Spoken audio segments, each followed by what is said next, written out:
आइए देखते हैं। Good morning. 11वीं क्लासेस में आपका स्वागत है। जय हिंद, वंदे मातरम। हमें पता है, हमें जानकारी है और हम जानते भी हैं कि यदि हम नहीं पढ़ेंगे तो बेहतर परिणाम की ओर नहीं जाएंगे, और यदि बेहतर परिणाम की ओर नहीं जाएंगे तो पूरी मेहनत खराब हो जाएगी। इसलिए हम यदि बेहतर तरीके से पढ़ना चाहते हैं तो डेली प्रतिदिन 3 घंटे से ज़्यादा मैथ को देना है और हम उस 100% रिजल्ट की ओर अग्रसर होंगे। तो चलिए आइए चलते हैं। हम लोग बेहतर तरीके से पढ़ रहे हैं और बेहतर तरीके से समझ भी रहे हैं और आगे अग्रसर हो रहे हैं, बढ़ रहे हैं।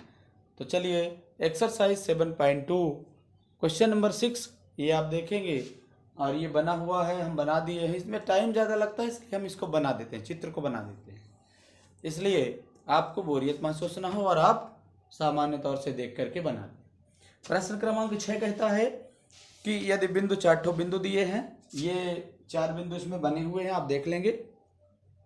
हम मानेंगे कि चतुर्भुज ABCD है, समांतर चतुर्भुज। इसी क्रम में लेने पर एक समांतर चतुर्भुज के शीर्षों तो x और y की वैल्यू हमें ज्ञात करनी है। तो चलिए x और y की वैल्यू हम ज्ञात करेंगे। तो मान लेंगे कि ABCD एक समांतर चतुर्भुज है। ये समांतर चतुर्भुज बना लिए और एक बात हम और जानते हैं। क्या जानते हैं? तो A और ABCD के निर्देशांक लिख लें, फिर हम आगे चलें। A का निर्देशांक है 1 और 2, B का निर्देशांक हो जाए कितना है 4 और 22, C का निर्देशांक कितना है x और 6 और D का निर्देशांक है 3 और 5। हम जानते हैं कि समांतर चतुर्भुज के जो विकर्ण होते हैं, दोनों विकर्ण, ये जो विकर्ण है AC और BD, ये दोनों विकर्ण एक दूसरे को समद्विभाजित करते हैं, यानी बराबर दो भागों में बांटते हैं। तो जब बराबर दो भागों में बांटते हैं तो दोनों का मध्य बिंदु बराबर हो जाएगा। तो क्या करेंगे? हम जानते हैं, चूंकि हम जानते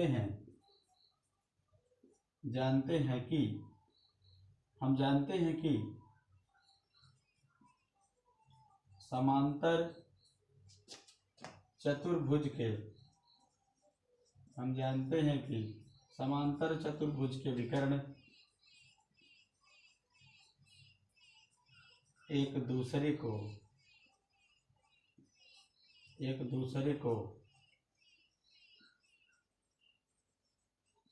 समद्विभाजित करते हैं। विकर्ण एक दूसरे को समद्विभाजित करते हैं, और जब समद्विभाजित करते हैं, दूसरे को समद्विभाजित करते हैं, तो क्या हो जाएगा? समांतर चतुर्भुज को विकर्ण एक दूसरे को समद्विभाजित करते हैं तो क्या हो जाएगा? दोनों विकर्णों के मध्य बिंदु बराबर होंगे। इसलिए AC का मध्य बिंदु, एक विकर्ण AC है, एक विकर्ण BD है, तो दूसरा विकर्ण BD का मध्य बिंदु, तो दोनों के मध्य बिंदु बराबर हो जाएंगे। तो हम क्या कहेंगे कि दोनों विकर्ण एक दूसरे को काटते हैं, समद्विभाजित करते हैं। तो क्या हो जाएगा? मध्य बिंदु का सूत्र x1 प्लस x2 बटे 2 होता है, y1 प्लस y2 अपान कितना होता है? 2 होता है। ये हो जाएगा। यहाँ भी x1 प्लस x2 अपान 2, फिर y1 प्लस y2 अपान 2, ये भी होगा। तो हम आगे चलेंगे कि AC के लिए A और C के लिए x1 x2 कौन है? तो AC के लिए x1 x2 ये हो जाएगा, x1 y1 ये हो जाएगा। A और C के लिए x1 और y1 ये x2 और y2 ये हो जाएगा। तो क्या करेंगे? देखेंगे कि AC A और C के लिए हम देखेंगे तो 1 प्लस x अपान 2 हो जाएगा, 1 प्लस x बटे 2, x1 x2। अब y1 y2 का है 2 प्लस 6, तो क्या हो जाएगा? 2 प्लस 6 बटे 2 है, अपान 2 है, अपान 2 हो जाएगा। अब आगे चलेंगे तो क्या होगा? BD के लिए x1 x2 की वैल्यू, तो BD के लिए हो जाएगा x1 y1 और ये x2 by 2। तो BD के लिए क्या करेंगे? 4 प्लस 3, क्या हो जाएगा? 4 प्लस 3 बटे 2, और क्या हो जाएगा? 22 प्लस 5 बटे 2 हो जाएगा। तो इस तरह से हम लोग देखेंगे। ये हो गया, आगे की स्टेप बढ़ाते हैं और बढ़ते ही चलते हैं। तो 1 + x/2 हो जाएगा, तो इसका कुछ नहीं होना है। 1 + x/2 ये हो जाएगा। 6 में 2 जोड़ेंगे तो 8, 8 में 2 का भाग लगाएंगे तो क्या हो जाएगा, 2 चौको तो 4 हो जाएगा यहाँ। और आगे चलेंगे, क्या हो जाएगा, 4 में 3 जोड़ेंगे तो 7, 7 में 2 का भाग लगाएंगे 2 ही रहेगा। अब 22 + 5 है तो 22 + 5 बटे 2 है तो बटे 2 यानी अपान 2। अब हम तुलना कर देते हैं। क्या करेंगे, तुलना करने पर, तुलना जैसे ही करेंगे तो हम देखेंगे कि x और y की वैल्यू मिल जाएगी। तो x निर्देशांक की तुलना x निर्देशांक से, तो क्या हो जाएगा, 1 + x/2 ये होगा। इसकी तुलना 7/2 से होगी। वह दूसरी तुलना क्या हो जाएगी, 4 क्या है, y निर्देशांक है ये 4, तो 4 की तुलना क्या हो जाएगी, 22 + 4 बटे 1 इसको लिख लेते हैं, 22 + 5/2 ये हो जाएगा। आगे चलेंगे, 1 प्लस, अब तिर्यक गुणा कर देते हैं। 2 का गुणा किससे हो जाएगा, 1 + x से, और इस 7 का गुणा हो जाएगा 2 × 7 हो जाएगा। अब आगे चलेंगे, सॉरी यहाँ वह होगा, अलग अलग है, यहाँ x और y की वैल्यू फाइंड करना है। तो इसमें हो जाएगा, तिर्यक गुणा करेंगे तो 4 × 2 हो जाएगा, और इधर 1 का गुणा हो जाएगा किससे, 22 + 5 से, तो ये हो गया। अब आगे 2 का गुणा अंदर करेंगे, 2 × 1 = 2 हो जाएगा, 2 में x का गुणा हुआ 2x, 2 में 7 का गुणा हुआ 2 × 7 = 14 हो जाएगा। आगे 4 × 2 = 8 हो गया। 1 में 22 का गुणा करेंगे, 1 में 22 का गुणा करेंगे तो 22, 1 में 5 का गुणा करेंगे भी 5 हो जाएगा। आगे जैसे ही करेंगे तो क्या हो जाएगा, 8 ये +5 है, इधर जाएगा तो -5 हो जाएगा, ये 22 होगा। तो 8 में 5 घटा देंगे तो 22 की वैल्यू कितनी आ जाएगी, 3 हो जाएगी। और इधर चलेंगे, ये 2x है, 2x को इधर रहने दो, +2 इधर है, राइट साइड में ले जाएंगे तो क्या हो जाएगा, 14 - 2 हो जाएगा। अब x यहाँ रखना है तो हम 14 में 2 घटाएंगे तो 12 हो जाएगा। ये 2 गुणे में है तो भाग में चला जाएगा, 2 × 1 = 2, 2 का 6 बार जाएगा तो 12 हो जाएगा। तो 2x की वैल्यू 6 हो जाएगी। अर्थात हम लोगों ने x और y की वैल्यू दोनों की निकाल ली। तो ये क्या हो जाएगा, x = 6 और y = कितना, 3। इस तरह से प्रश्न क्रमांक 6 का आंसर ये आ गया, और बहुत ही अच्छा प्रश्न है, एग्जाम में आने लायक प्रश्न है। आप इसकी बार बार प्रैक्टिस करें, बार बार वीडियो को रोक करके देखें, पीछे करके देखें। चलिए चलते हैं प्रश्न क्रमांक 7 में, और प्रश्न क्रमांक 7 पढ़ते हैं। चलिए प्रश्न क्रमांक 7 को हम देखेंगे। प्रश्न क्रमांक 7 में लिखा हुआ है कि यदि बिंदु ए के निर्देशांक निकालना है, जहां ए बी एक वृत्त का व्यास है जिसका केंद्र 2 - 3 है, तथा बी के निर्देशांक हैं 1 और 4। तो चलिए आइए देखते हैं। पहले तो हम वृत्त बना लें। प्रश्न क्रमांक 7 के लिए वृत्त बनाएंगे, और वृत्त के साथ हम आगे चलेंगे। प्रश्न क्रमांक 7, तो एक वृत्त देखते हैं। यह है एक वृत्त। प्रश्न क्रमांक 7 में एक वृत्त है जिसमें ए बी एक वृत्त का व्यास है। व्यास क्या है, जो वृत्त के केंद्र से होकर जाए। जैसे ही हम चैप्टर 10 पढ़ेंगे तो हम बेहतर तरीके से पढ़ना स्टार्ट करेंगे, आप भी देखेंगे और समझेंगे। अभी हम लोग वृत्त नहीं पढ़ रहे हैं तो सामान्य चीजें चाहिए।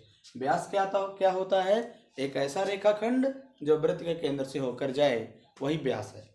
तो व्यास जो हो गई। अब इसमें दिया है कि बिंदु ए के निर्देशांक चाहिए। तो हमारे पास ए के निर्देशांक तो नहीं है, लेकिन हम मान लेंगे कि ए के निर्देशांक एक्स वाई हैं और बी के निर्देशांक हमारे पास दिए हुए हैं। क्या है, 1 और 4 है। फिर कहता है जिसका केंद्र की वैल्यू हमें दी है। केंद्र का निर्देशांक मान लो कि हम P मान ले, जो P मान ले केंद्र को, तो केंद्र का निर्देशांक है 2 - 3। इस तरह से केंद्र का निर्देशांक 2 - 3 है। अब हम ये जानते हैं कि जो वृत्त का व्यास है, क्या जानते हैं कि जो वृत्त का व्यास है वृत्त का जो व्यास है तो क्या करता है, केंद्र को जो वृत्त का केंद्र है तो व्यास को दो बराबर भागों में बांटता है। अर्थात वृत्त का जो केंद्र है तो व्यास का मध्य बिंदु होता है। मतलब ये है, चूंकि दिया क्या है, दिया है हम देखेंगे, दिया है कि ए बी क्या है, ए बी वृत्त का क्या है, वृत्त का व्यास है, ए बी वृत्त का व्यास है, व केंद्र, केंद्र क्या है, पी है, केंद्र पी है। सबके निर्देशांक यहाँ लिखे हुए हैं, इसलिए हम वहां पे निर्देशांक नहीं लिख रहे हैं, यहीं पे निर्देशांक देख करके वहां पे हम करेंगे। तो हम जानते हैं क्या होगा, चूंकि क्या जानते हैं कि केंद्र P क्या है, केंद्र P व्यास AB का, केंद्र P व्यास AB का क्या है, मध्य बिंदु है। केंद्र P व्यास AB का मध्य बिंदु है, इसलिए क्या होगा, मध्य बिंदु के निर्देशांक हम निकालेंगे। इसलिए मध्य बिंदु P का निर्देशांक क्या हो जाएगा, P का निर्देशांक जो होगा तो इनका मध्य बिंदु का P का निर्देशांक दोनों बराबर होंगे। तो क्या होगा, P 2 3 है, इसलिए क्या होगा P कौन सा, अब हम क्या करेंगे, मध्य बिंदु के निर्देशांक क्या होता है, x1 प्लस x2 बटे 2। तो हम क्या करेंगे, मध्य बिंदु के निर्देशांक हम देख लेंगे और कर लेंगे। तो क्या होगा, मध्य बिंदु के निर्देशांक क्या होंगे, हम अलग अलग इनकी तुलना कर देंगे बस। तो तुलना जैसे ही करेंगे तो हमें मिल जाएगा, मध्य बिंदु के निर्देशांक हम ज्ञात करेंगे और तुलना कर देंगे। मध्य बिंदु के निर्देशांक क्या है, 2 -3 है, और इधर मध्य बिंदु के निर्देशांक निकालेंगे तो x1 प्लस x2 बटे 2 होता है, इसलिए क्या हो जाएगा, x प्लस 1 अपान 2, और क्या हो जाएगा y प्लस 4 अपान कितना, y प्लस 4 अपान 2 ये हो जाएगा। और हम आगे देखेंगे कि तुलना जैसे ही करते हैं, अब तुलना करेंगे तो क्या हो जाएगा, x plus 1 upon 2 equal to 2, ये तुलना कर रहे हैं, लिख देते हैं। तुलना करने पर, तुलना जैसे ही करेंगे तो ये हो जाएगा x plus 1 upon 2 equal to 2 व y plus 4 upon 2 equal to हो जाएगा -3। निर्देशांक दोनों के x का निर्देशांक का x है हो जाएगा, इसको अपान 1 कर लेते हैं, इसको भी अपान 1 कर लेते हैं, तीजा गुणा करेंगे तो 1 का गुणा हो जाएगा x प्लस 1 से, और 2 का गुणा हो जाएगा 2 मल्टीप्लाई 2 से, वह क्या हो जाएगा हम आगे देख लेंगे। अब ये हो जाएगा, हम आगे देखते हैं, देखेंगे कि प्रश्न क्रमांक 7 में हम लोग चल रहे हैं।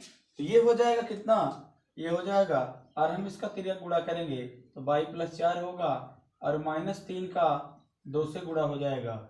आगे अब चलेंगे तो क्या होगा, आगे चलेंगे तो एक का x प्लस 1 से होगा तो x प्लस 1 ही रहेगा, 2 दूनी 4 हो जाएगा, और हम क्या हो जाएगा, y प्लस 4 ही रहेगा इक्वल टू -3 का 2 से तो -6 हो जाएगा। अब आगे चलेंगे तो क्या करेंगे, प्लस 1 है, दाहिने साइड ले जाएंगे तो -1 हो जाएगा, वाह y प्लस 4 है, राइट साइड फिर ले जाएंगे तो -6 -4 हो जाएगा। अब हम क्या करेंगे, x की वैल्यू क्या निकालेंगे, 4 में 1 सब्ट्रैक्ट करेंगे तो हो जाएगा 3, x की वैल्यू 3, वाह y -4 -6 जुड़ेगा -10 हो जाएगा। इस तरह से a के निर्देशांक क्या हो जाएंगे, a के निर्देशांक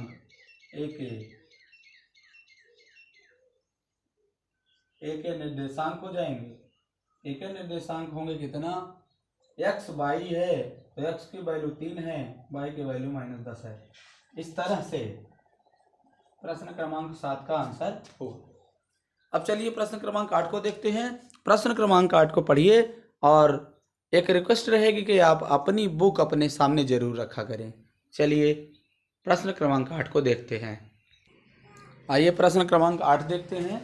प्रश्न क्रमांक 8 में लिखा हुआ है कि यदि ए और बी क्रमशः -2 और 2 - 4 हो तो बिंदु पी के निर्देशांक ज्ञात कीजिए ताकि ए पी बराबर कितना 3/7 ए बी हो और पी रेखाखंड ए बी पर स्थित हो।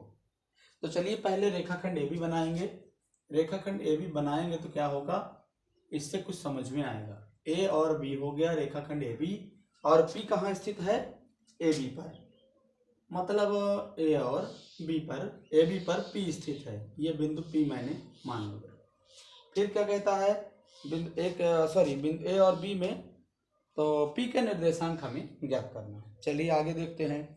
अब ये लिखा है, क्या लिखा है, ए का निर्देशांक और बी का निर्देशांक भी लिख लेते हैं। ए का निर्देशांक है -2 -2 और बी का निर्देशांक है 2 - 4 2 - 4 ये है। अब पी का निर्देशांक हमें नहीं मालूम है तो हम क्या करेंगे, अब कुछ शर्त दी हुई है कि ए पी बराबर 3/7 ए बी हो। दिया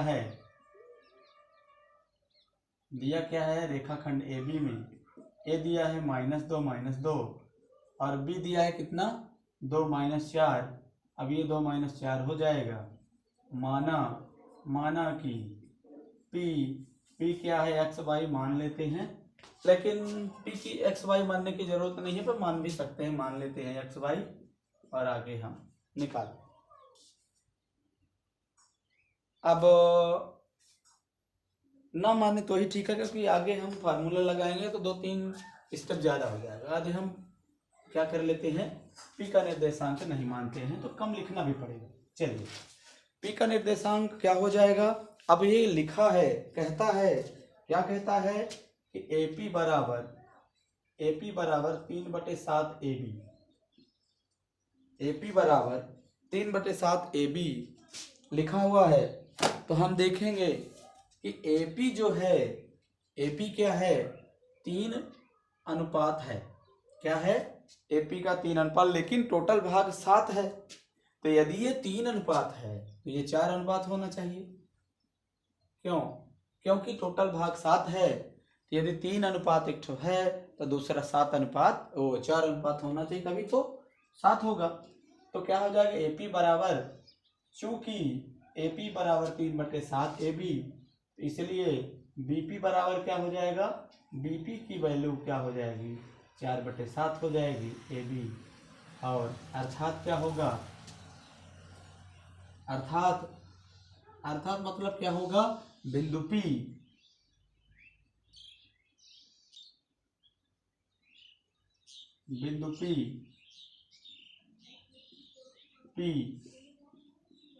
रेखाखंड AB को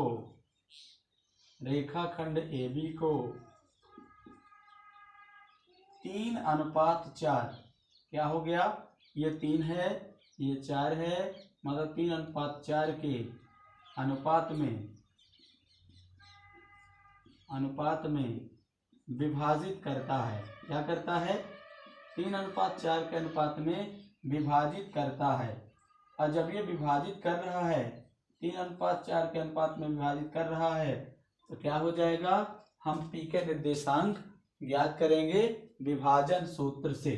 तो क्या करेंगे, इसलिए विभाजन सूत्र से हम लोग क्या निकालेंगे, पी के निर्देशांक। तो पी हो जाएगा और विभाजन सूत्र से हम निकालेंगे तो क्या होता है, M1 की वैल्यू ये हो जाएगा, M2 की वैल्यू ये हो जाएगा, और क्या होगा, x1/1 ये हो जाएगा और x2/2 ये हो जाएगा। तो क्या होता है, विभाजन सूत्र होता है, एक बार हम लिख देते हैं, एक बार लिखेंगे, ये हो जाएगा M1x2 प्लस M2x1 बटे M1 प्लस M2, एक ये हो जाता है। और y निर्देशांक के लिए M1/2 प्लस M2/1 अपान M1 प्लस M2, ये फार्मूला हो जाता है विभाजन सूत्र से। अब इसी को देखेंगे। बिंदु P का निर्देशांक के लिए m1 की वैल्यू है कितनी 3, x2 की वैल्यू है कितनी 2, 3 और 2 प्लस m2 की वैल्यू कितनी है 4, m2 की वैल्यू है 4, x1 की वैल्यू कितनी है -2, ये -2 हो जाएगा अपॉन m1 प्लस m2 मतलब 3 + 4 हो जाएगा। फिर क्या m1 की वैल्यू है 3, m1 की वैल्यू है 3 तो 3 हो जाएगा। m1 की वैल्यू है 3 हो जाएगा और y2 की वैल्यू है कितनी y2 की वैल्यू है कितनी -4 हो जाएगा और प्लस m2 की वैल्यू m2 की वैल्यू है 4, m2 की वैल्यू है 4 तो हो जाएगा m2 की वैल्यू कितनी है 4 और y1 की वैल्यू कितनी है y1 की वैल्यू है -2 हो जाएगा अपॉन m1 प्लस m2 हो जाएगा। इस तरह से m1 प्लस m2 की वैल्यू है हमारे पास, m1 का हो जाएगा 3 और m2 का हो जाएगा 4। आगे चलेंगे तो हम देखते हैं कि इसी को सिंप्लीफाई करेंगे तो हमारे P का निर्देशांक मिल जाएगा। चलिए P के निर्देशांक को हम लोग सॉल्व कर रहे हैं तो 3 दूनी 6 हो जाएगा, 3 में 2 का गुणा करेंगे 6 हो जाएगा, प्लस माइनस का माइनस हो जाएगा, 4 में 2 का गुणा करेंगे 4 में 2 का गुणा करेंगे 4 दूनी 8 हो जाएगा अपॉन 4 में 3 जोड़ेंगे तो 7 हो जाएगा। और क्या 3 में -4 का मल्टीप्लाई करेंगे तो -4 × 12 हो जाएगा प्लस, और ये प्लस है ये माइनस है तो माइनस हो जाएगा। 4 में 2 का गुणा करेंगे तो 8 हो जाएगा, 4 दूनी 8, 3 में 4 जोड़ेंगे 3 में 4 को प्लस करेंगे तो 7 हो जाएगा। इस तरह से ये हो जाएगा। हम लोग जैसे ही इसको करेंगे 6 में 8 को सब्ट्रैक्ट करेंगे तो -2 आएगा, फिर -2/7 होगा और 12 में 8 जोड़ेंगे क्योंकि -12 -8 दोनों है तो माइनस माइनस प्लस हो जाएगा और ये प्लस हो जाएगा, 12 में 8 जुड़ जाएगा तो -20 हो जाएगा बटे 7। यही P के निर्देशांक है। अर्थात हम क्या निकाल लिए, अर्थात P के निर्देशांक क्या हो जाएंगे, P के निर्देशांक हम निकाल लिए तो क्या हो जाएगा P के निर्देशांक, अर्थात P के निर्देशांक क्या होंगे, P के निर्देशांक होंगे क्या क्या -2/7 और -20/7। ये आपका आंसर है। बहुत ही बेस्ट, बहुत ही एग्जाम में आने लायक यूजफुल प्रश्न है।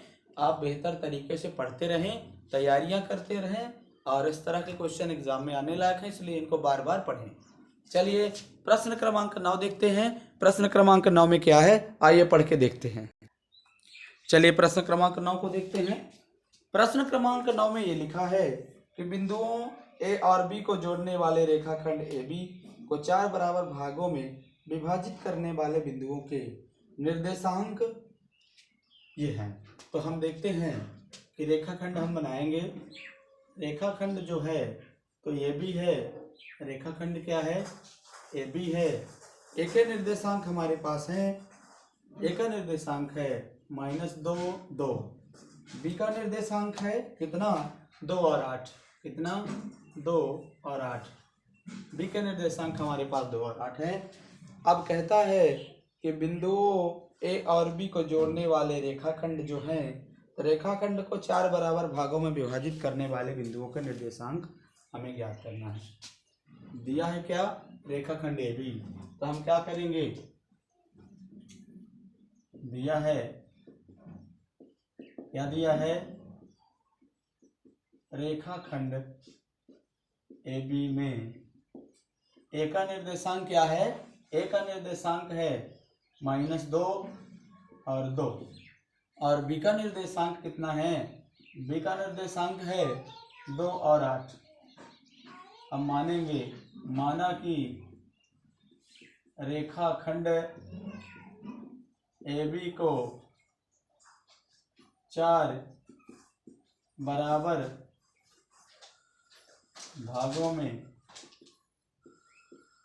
बांटने, 4 बराबर भागों में विभाजित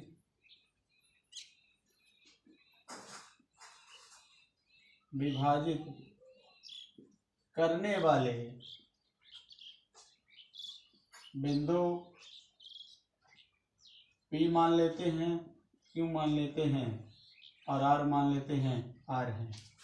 तो हम देखेंगे कि 3 बिंदु हमें स्थापित करना पड़ेगा। यहाँ पर हम P मान लें, यहाँ पे Q मान लें और यहाँ पे R मान लें। तो हम देखेंगे कि 4 बराबर भागों में विभाजित करेंगे, अर्थात सभी का अनुपात कितना होगा, 1-1 ही होगा। एक ये हो जाएगा, एक ये हो जाएगा, एक ही ये भी हो जाएगा। अर्थात सभी के अनुपात जो हैं तो 4 बराबर भागों में बटे हुए हैं और चारों बराबर भाग जो 4 अनुपात हैं तो ये चारों अनुपात हमें दिख रहे हैं। अब हम कुछ देखेंगे कि बिंदु जो PQR हैं तो रेखाखंड को कितने कितने अनुपात में विभाजित करते हैं। अब चलिए देखेंगे, जो यह बिंदु P है, हम एक एक लाइन में जो समझा भी देते हैं और फिर लिखेंगे भी। जो बिंदु P है, अब आप यहाँ से यहाँ तक देखिए, यहाँ से यहाँ तक, B तक, यहाँ तक, तो एक अंतःखंड इसका ये है, मतलब 1 अनुपात ये है और इधर बचते हैं कितने, 1 2 3। तो बिंदु P AB को कितने अनुपात में बांटती है, 1:3 के अनुपात। दिख गया, बिंदु P AB को कितने अनुपात में बांट रही है, AB को कितने अनुपात में बांट रही है, 1:3 के अनुपात में। अब दूसरे Q को देखते हैं, बिंदु Q को देख लेते हैं, P का ऊपर बनाएंगे वार का। तो बिंदु Q को देखिए, इधर भी 2 अंतःखंड हैं, इधर भी 2 अंतःखंड हैं। मतलब क्या है, बिंदु Q क्या कर रही है, बिंदु Q क्या कर रही है, रेखाखंड AB को कितने अनुपात में बांट रही है, 2 इधर 2 अनुपात 2 के अनुपात में ये भी बांट रही है, 2 इधर 2 इधर। इसको हम, हाँ ठीक है, ठीक लिखे हैं। अब आप देखेंगे कि बिंदु R को देख लेते हैं, यहाँ से ये R है, तो बिंदु R को देखेंगे तो R कितने अनुपात में बांट रही है, जो बिंदु R है तो R इधर 1 2 3 अंतःखंड है 3 और इधर 1 है, तो R क्या कर रही है, बिंदु R क्या कर रहा है, R AB को क्या बांट रहा है, A और B सब है, यही तो AB है, तभी तो समझ में आएगा। ये A और B है तभी तो समझ में आएगा, लिखेंगे तो भी। तो बिंदु R क्या कर रहा है, रेखाखंड AB को 3:1 के अनुपात में विभाजित कर रहा है। तो हम क्या लगाएंगे, विभाजन सूत्र लगाएंगे और विभाजन सूत्र लगा करके बेहतर चलेंगे। तो चलिए बिंदु P के निर्देशांक देखेंगे, बिंदु Q के निर्देशांक देखेंगे और बिंदु R के निर्देशांक करेंगे। तो चलिए आइए आगे बढ़ते हैं। तो हम क्या करेंगे, क्या देख रहे हैं, बिंदु P AB को कितने अनुपात में विभाजित कर रहा है, 1:3 के अनुपात में। क्योंकि बिंदु P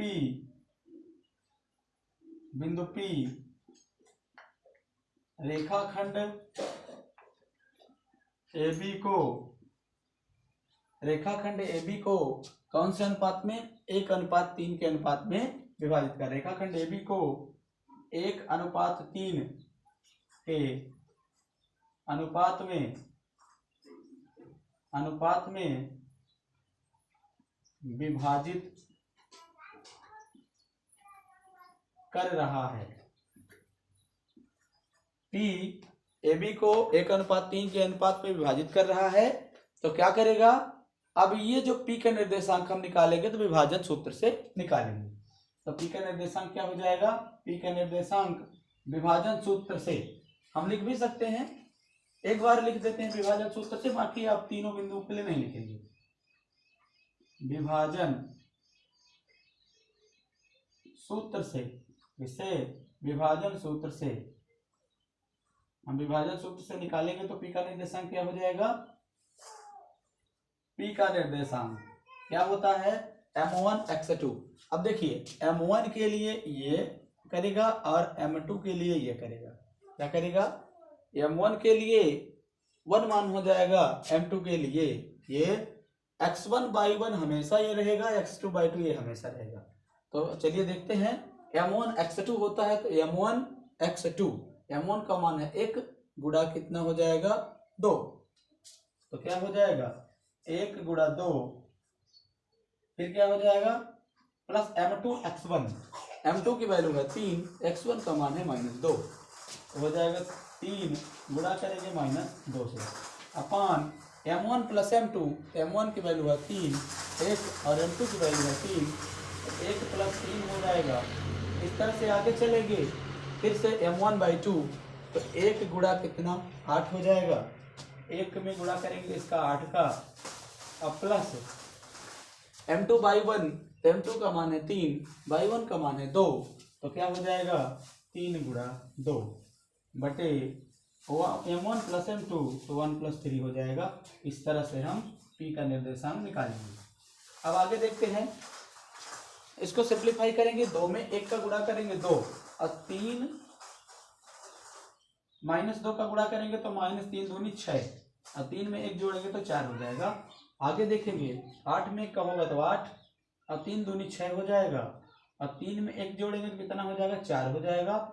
आगे हम सॉल्व करेंगे, कितना p का निर्देशांक कर रहे हैं तो 2 में -6 घटाएंगे तो -4 आएगा और ये -4 यहाँ हो जाएगा, बटे 4 होगा अपान 4, 8 में 6 जोड़ेंगे तो 14 हो जाएगा, 14 में बटे 4 ये हो जाएगा अपान 4, तो 4 एकम 4 हम देखेंगे और ये 2 से कटेगा, 2 दूनी और 2 सत्ते, तो आगे जाके देखेंगे कि p का निर्देशांक कितना बन रहा है -1 और 7/2, कितना हो रहा है p का निर्देशांक कितना हो रहा है 1 और -1 और 7/2। अब चलते हैं q के निर्देशांक में। बहुत ही इंटरेस्टेड, बहुत ही अच्छा प्रश्न है ये। एक आंसर ये हो जाएगा p का निर्देशांक, एक आंसर ये माने p का निर्देशांक कितना मिल गया हमें -1 और 7/2। अब q के लिए चलते हैं, हम देखते हैं कि q रेखाखंड AB को क्या कर रहा है 2:2 के अनुपात में विभाजित कर रहा है। चूंकि q AB को 2:2 के अनुपात में विभाजित कर रहा है, क्या कर रहा है विभाजित कर रहा है, इसलिए क्या होगा हम q के निर्देशांक ज्ञात करेंगे। q के निर्देशांक निकालेंगे तो क्या हो जाएगा m1x2, अब m1 ये हो जाएगा, m2 ये हो जाएगा और x1/1 ये हो जाएगा, x2/2 ये हो जाएगा। तो m1x2 निकालेंगे तो m1 की वैल्यू है हमारे पास 2, x2 की वैल्यू भी है 2, तो 2 गुणा 2 अपान 2 हो जाएगा। m1 प्लस m2 होता है अपान m1x2 प्लस m2x1, तो ये प्लस m2x1 देख लेते हैं, m2 हो जाएगा 2, x1 की वैल्यू है -2, तो ये हो जाएगा 2 गुणा -2, ये हो जाएगा। सॉरी यहाँ पे जगह थोड़ी कम पड़ रही है तो हम नीचे से लिखेंगे, नहीं तो समझ में आना नहीं है तो क्या मतलब। यहाँ से लिखते हैं q के निर्देशांक लिखेंगे m1x2, m1 की वैल्यू है 2, तो 2 गुणे x2 की वैल्यू है 2 प्लस m2x1 प्लस m2 की वैल्यू है 2 और x1 की वैल्यू है -2, ये हो जाएगा -2 अपान m1 प्लस m2, तो 2 प्लस 2 हो जाएगा। फिर m1/2, m1 की वैल्यू है कितनी 2 और बाई 2 की वैल्यू है कितनी 8, तो 2 गुणा 8 हो जाएगा प्लस m2/1, m2/1 क्या हो जाएगा m2/1 क्या हो जाएगा, m2 की वैल्यू है कितनी 2 और y1 की वैल्यू कितनी है +2, तो अपान क्या हो जाएगा m2/1 ये हो जाएगा m1/2 plus m2/1, m1/2 plus m2/1 ये हो जाएगा अपान m1 प्लस m2 ये होगा। आगे हम इसको सिंप्लीफाई करेंगे, सिंप्लीफाई कर लेंगे तो क्या हो जाएगा 2 दूनी 4 हो जाएगा, ये 4 और प्लस माइनस का माइनस हो जाएगा तो -4 अपान +4 हो जाएगा, ये हो जाएगा 8 दूनी 16 और 2 दूनी 4, तो 16 में 4 जोड़ेंगे, 8 दूनी 16, 2 दूनी 4, 16 में 4 जोड़ेंगे तो 20 हो जाएगा, और ये हो जाएगा 2 2 4। तो ये होगा, आगे क्या होगा, क्यू के निर्देशांक हो जाएंगे, 4 में 4 घटाएंगे तो 0 आ जाएगा, किसी का भी डिवाइड करेंगे तो 0 ही रहेगा, और 4 पंचे हो जाएगा, ये हो जाएगा 5, इसलिए क्यू के निर्देशांक हो जाएंगे, क्या हो जाएगा 0,5। तो एक क्यू के निर्देशांक हो गए 0,5। और आगे चले गए तो हम देखते हैं कि अब क्यू के निर्देशांक भी हमें मालूम हो गए हैं, ये एक आंसर लिया जाएगा, क्यू के निर्देशांक हो जाएंगे 0,5।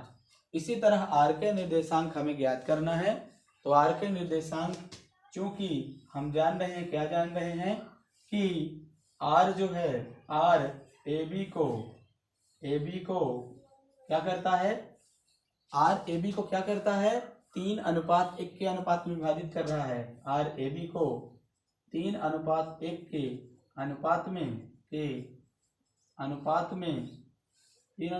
अनुपात में विभाजित कर रहा है। क्या कर रहा है, विभाजित कर रहा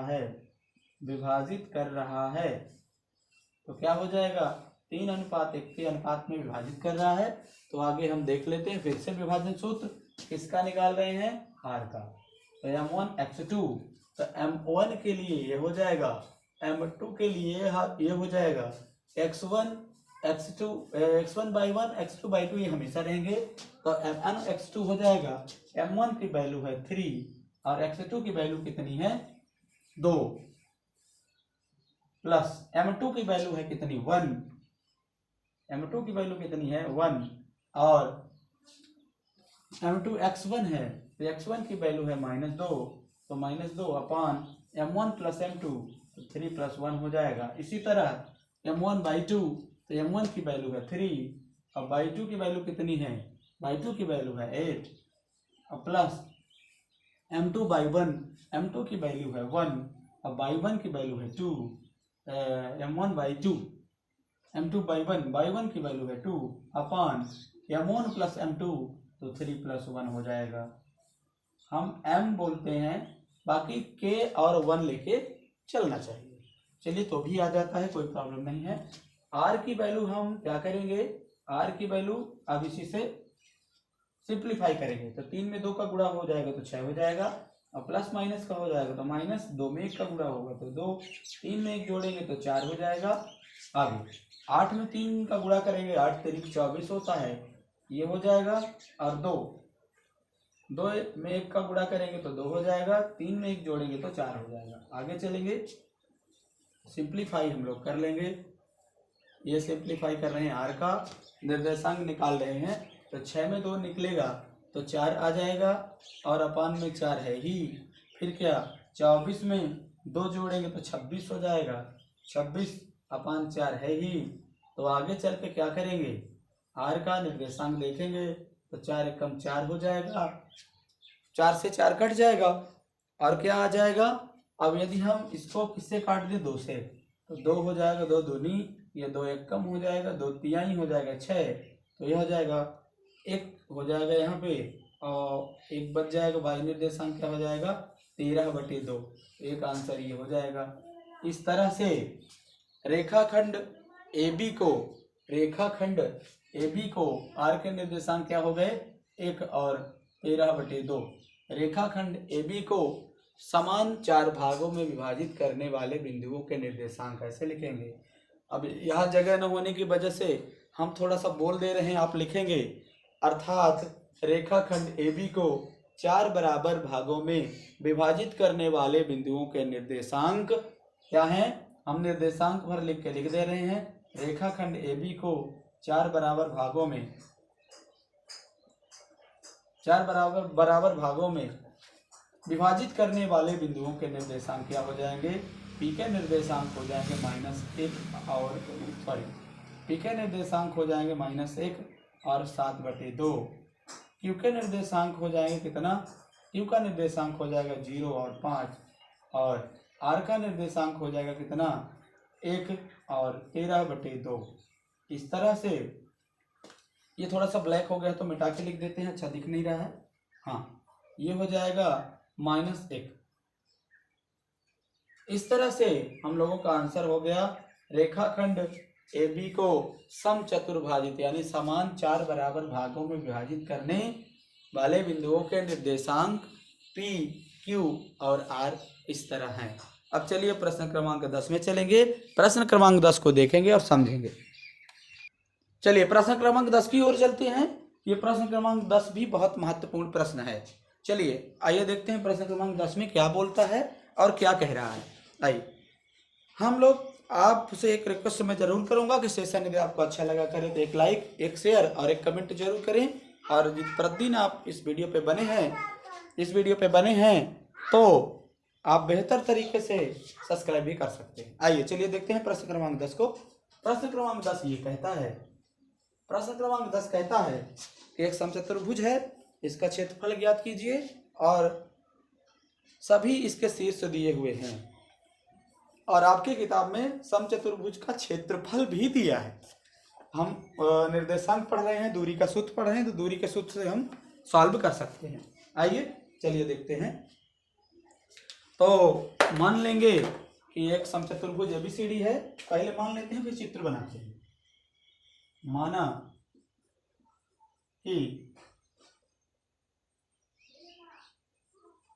माना कि चतुर्भुज ABCD एक समचतुर्भुज है। क्या है? समचतुर्भुज है। एक समचतुर्भुज है, हम ABCD को मान लेते हैं और इसका निर्देशांक हमारे पास दिया है। समचतुर्भुज के निर्देशांक तो मानेंगे A का निर्देशांक क्या दिया है? A का निर्देशांक 3, 0। B का निर्देशांक दिया है, B का निर्देशांक दिया है 4 और 5, 4, 5। C का निर्देशांक दिया है कितना? -1।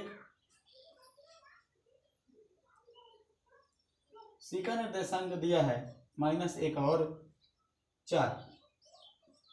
और D का निर्देशांक दिया है, D का निर्देशांक देखेंगे तो -2 और -1। और आपके यहाँ दिया हुआ है क्षेत्रफल निकालने को बोल रहा है। तो समचतुर्भुज ऐसे होता है, हम देखेंगे। समचतुर्भुज ये होगा।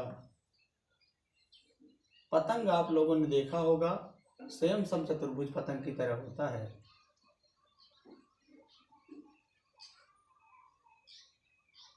ये हो गया समचतुर्भुज। और यहाँ पे हम ABCD निर्देशांक दे देते हैं। A का निर्देशांक है 3, 0। B का निर्देशांक है 4, 5। एक बार निर्देशांक अवश्य चेक कर लिए करें। C का निर्देशांक है -4, 1, 4। और D का निर्देशांक है -2, -1 और -1। ऐसे A का निर्देशांक कितना? 3, 0। B का निर्देशांक है 4, 5।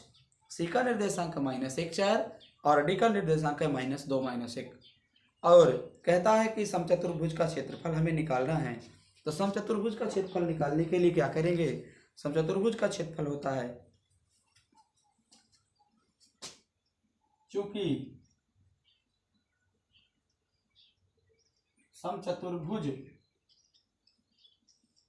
का क्षेत्रफल हो जाता है 1/2 विकर्णों का गुणा, मतलब AC गुणा BD हो जाएगा। यही होता है समचतुर्भुज का क्षेत्रफल, यही होता है 1/2 विकर्णों का गुणनफल। तो विकर्णों का गुणनफल क्या है? विकर्ण क्या है? AC है और BD है, इन्हीं का गुणा हम करेंगे। कोने को कोने से मिलाए जो रेखाखंड, उसी को हम विकर्ण कहते हैं। अब आइए चलते हैं AC निकालते हैं, A और C। तो AC दूरी के सूत्र से x2 - x1, तो x1 x2 यहाँ हो जाएगा। A और C देखेंगे, ये x2 की वैल्यू है -1 और x1 की वैल्यू है 3, तो -3 हो जाए। x2 - x1 होता है होल स्क्वायर प्लस y2 का मान है 4, y2 का मान है 4 माइनस y1 का मान है 0, तो हो जाएगा होल स्क्वायर। अब इसे आगे देखेंगे तो क्या होगा, सिंप्लीफाई करेंगे, -1 -3 -4 हो जाएगा, और -4 का वर्ग कितना होगा, -4 का वर्ग प्लस ये 4 का वर्ग हो जाएगा। अब आगे 4 चौक 16 हो जाएगा, ये भी 16 हो जाएगा, 16 16 32 होगा, तो 32 ये हो जाएगा 32। AC की वैल्यू हम निकाल रहे हैं, AC। अब आगे AC की वैल्यू निकालेंगे तो 32 को क्या लिख सकते हैं हम, 2 गुणे 2 गुणा 2 गुणा 2 गुणा 2।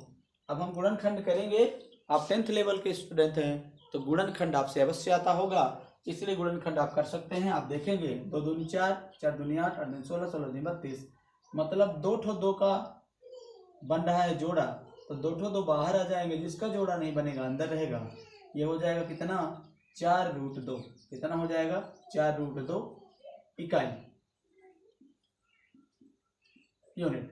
अब BD निकालेंगे तो BD की वैल्यू क्या हो जाएगी, x2 - x1। यहाँ भी करेंगे, BD के लिए x2 का मान ये हो जाएगा, x1 का मान ये हो जाएगा, B x2 का मान है -2 और सूत्र का माइनस, और x1 का मान हो जाएगा 4, x2 - x1 का वर्ग, फिर बाई 2 है -1, फिर -5 हो जाएगा, तो -1 और -5 का वर्ग। आप सभी के लिए x1 x2 का मान बदल जाएगा, इसी के लिए x1 का मान अलग, x2 का मान अलग हो जाएगा, अलग रहता ही है। अब हम देखेंगे, क्या देखेंगे कि -2 और -4 करेंगे तो -6 हो जाएगा, का वर्ग होगा, -1 -5 करेंगे तो -6 हो जाएगा, इसका भी वर्ग होगा। तो 6 में 6 का गुणा करेंगे, 6 6 36 हो जाएगा, 6 में 6 का गुणा करेंगे, ये भी 36 हो जाएगा। तो हम 72 का क्या करेंगे, 72 का गुणनखंड करेंगे, थोड़ा 72 का गुणनखंड कर लेते हैं, 2 से कटेगा, 2 3 6, 2 6 12,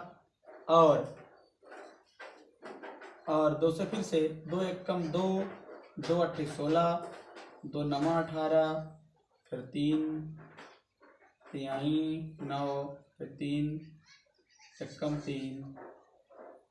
तो इस तरह से क्या हो जाएगा, हम 72 को क्या लिख सकते हैं, गुणनखंड करेंगे तो 72 को क्या लिखेंगे, 2 गुणा 2 गुणा 2 और 3 ठो 2 हो जाए, 2 ठो 3 हो जाएगा।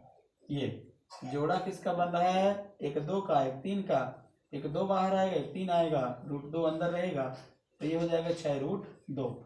अब हम क्षेत्रफल निकालेंगे, एरिया ऑफ रेक्टेंगल ABCD, चतुर्भुज का क्षेत्रफल 1/2 हो जाएगा। तो चतुर्भुज का क्षेत्रफल क्या हो जाएगा, AC गुणे BD। AC की वैल्यू हमारे पास है 4√2 हो जाएगा, और BD की भी वैल्यू है हमारे पास, BD की वैल्यू है 6√2, कितना हो जाएगा, 6√2। अब यदि हम 2 को 2 से गुणा करें, क्या करें, √2 को हम लिख सकते हैं, 2 को लिख सकते हैं √2 गुणे √2, इसलिए क्या हो जाएगा, इस √2 दोनों कटेंगे तो 2 कट जाएगा, तो बचेगा क्या, कि एरिया ऑफ रेक्टेंगल ABCD, तो क्या हो जाएगा, एरिया ऑफ क्वाड्रिलेटरल कहेंगे इसको, तो 4 गुणा 6 हो जाएगा, 6 चौको 24, ये हो जाएगा 24 वर्ग इकाई हो जाएगा। क्षेत्रफल है तो जितनी भी इकाई रहेगी उसकी वर्ग इकाई, यूनिट स्क्वायर हो जाएगा।